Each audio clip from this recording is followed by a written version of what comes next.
ये देखिए, पहले भी प्रदेश में बहुत सारे विभागों के ऑनलाइन तबादले हो रहे हैं। अब उस नीति को अमेंड करके सरकार ने आदेश जारी किया था कि जिस भी विभाग में 50 से ज़्यादा कर्मचारी हैं वहाँ पर ऑनलाइन किया जाए। तो इसलिए मैंने जारी किए हैं कि वो प्रोसेस स्टार्ट किया जाए और तब तक कोई तबादला ना किया जाए। सर बोलो ले लो यार। सर, एक मल्लिकार्जुन खड़गे का बयान आया है कि जो संविधान के अंदर कुछ शब्दों को चेंज करने की जो बात हो रही है उसके लिए कांग्रेस पार्टी जो है पूरी ताकत के साथ लड़ेगी और संविधान के अंदर रत्ती भर भी कोई चेंजेस नहीं करेगी। इस तरीके से देखिए, खड़गे जी और उनकी पार्टी और कांग्रेस बाबा साहब अम्बेडकर जी का सम्मान नहीं करती है, क्योंकि बाबा साहब अम्बेडकर ने, जिन्होंने सारा संविधान बनाया, हर वर्ग का ध्यान रखा, हर बात रखी, हर कानून बनाया, उन्होंने ये दो शब्द नहीं डाले थे, धर्मनिरपेक्ष और समाजवाद का, उन्होंने नहीं डाला था। इसका मतलब उनकी इच्छा के विरुद्ध इमरजेंसी के दौरान तानाशाही इंदिरा गांधी ने, जिसने देश के सारे मौलिक अधिकारों को कुचल दिया, इमरजेंसी लगाई, लोगों को अंदर डाल दिया जेलों में, बिना कोई केस के, बिना किसी जुर्म के, सारे नेताओं को अंदर डाल दिया। उसके समय में किए हुए काम की अगर ये सराहना करते हैं, वैसे तो आज तक एक भी कांग्रेसी ने इमरजेंसी की निंदा नहीं की है। इसका मतलब कि ये लोगों के जो मौलिक अधिकार हैं, जो संवैधानिक संस्थाएं हैं, उनका ये आदर सम्मान नहीं करते हैं। बात ये है, ना नौमन तेल होना, ना राधा ने नाचना। और आरएसएस आज विश्व की सबसे बड़ी संगठन है।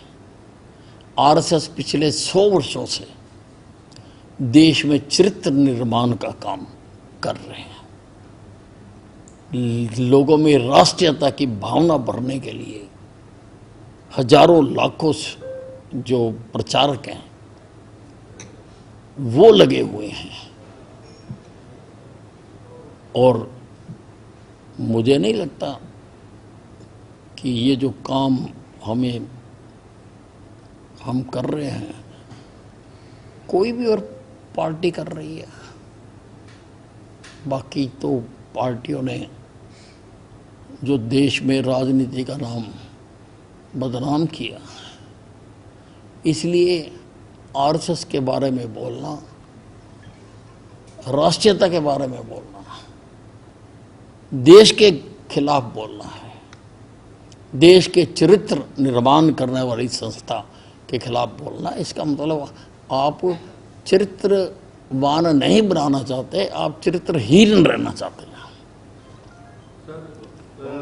कांग्रेस के नेता है रोहित कुमार, उन्होंने एक बयान दिया, छोटे मोटे नेता की क्या बात करनी है? अरे नहीं है, नहीं। राहुल गांधी पिछले महीने आए थे संगठन बनाने के लिए हरियाणा में, और कहा था कि 30 जून तक सारे जिलों में अध्यक्ष बन जाएंगे और उसके बाद प्रदेश अध्यक्ष का चुनाव होगा। लेकिन सर 2 जुलाई हो गया और 4-5 घंटे के लिए आए थे बड़ा हाई फाई तरीके से, लेकिन अभी तक कुछ हुआ नहीं सर। जिस संगठन का, जिस पार्टी का पिछले 11 साल से संगठन ना बना हो,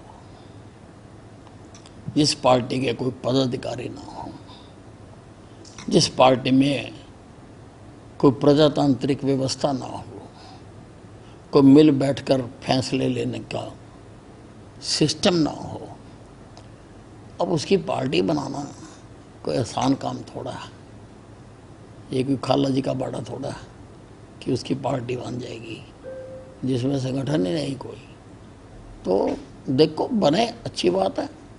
हम तो कम से कम, मैं तो उसका स्वागत करता हूँ, क्योंकि विपक्ष होना चाहिए और स्वस्थ प्रजातांत्रिक परंपरा के लिए पक्ष और विपक्ष दोनों का होना जरूरी है। दोनों के अपने अपने काम होते हैं। सर बिजली के मुद्दे को लेकर के अभय चौटाला ने सड़कों पर अब मैं 2 बार 3 बार बोल सर, चुका। सुनिए सही। अरे लेकिन छोड़, अब तो बीजेपी 3 बार बोल लिया यार, मैं वही चीजें बार बार बोल रही हूँ। आपकी पार्टी में राव साहब ने डिनर किया, उसमें एक तो उसके क्या राजनीतिक मायनों के रूप में आप लेते हैं, क्या कोई सियासी और देखिए ऐसा है, अगर 4 आदमी बैठकर खाना खा लेते हैं तो उसका कोई मतलब नहीं निकालना चाहिए। उन्होंने बैठ के अपना खाना खाया, अगर वो मुझे भी बुलाते तो मैं भी चला जाता। इसमें क्या बात है? एक क्षेत्र विशेष के लोगों को बुलाना, नहीं तो अपने क्षेत्र के लोगों के साथ बैठकर कोई भोजन करना कहीं मनाही नहीं है, उसका कोई राजनीतिक अर्थ नहीं निकालना चाहिए किसी भी प्रकार से। कांग्रेस के एमएलए भी उसमें शामिल थे। हाँ तो अब कोई भोजन होता है, कोई फंक्शन होता है तो दूसरे लोग भी आ ही जाते हैं। अब बुलावा आया था सुनते हैं। नहीं, मुझे नहीं आया था। नहीं, ये एक ही क्षेत्र के तो sir with in the party, क्योंकि ये पहली दफा नहीं है, इस तरह की हरकतें और पार्टीज में भी होती रहती हैं, बीजेपी में नहीं, हुई। पहली बात तो इसको हरकत कहना गलत शब्द है, ये हरकत नहीं है। डेवलपमेंट्स कह सकते हैं। देखिए ऐसा है, उनकी बेटी मंत्री है, उसके घर पे उन्होंने कुछ विधायकों को बुलाकर अगर भोजन दिया है तो उसका कोई भी राजनीतिक मायना नहीं निकालना चाहिए। मतलब पार्टी में इसका कोई ज्यादा वो नहीं लिया जा रहा है। कोई नहीं निकालना चाहिए। पर तो उसी इलाके से तो राव नरवी भी तो आते हैं जी, वो भी तो उन्हीं के इलाके से, लेकिन उनको तो इनवाइट नहीं किया। नहीं, अब ये तो चर्चाएं तभी तो शुरू हुई। अब ये तो वही बता सकते हैं ना, किसको बुलाया किसको नहीं बुलाया।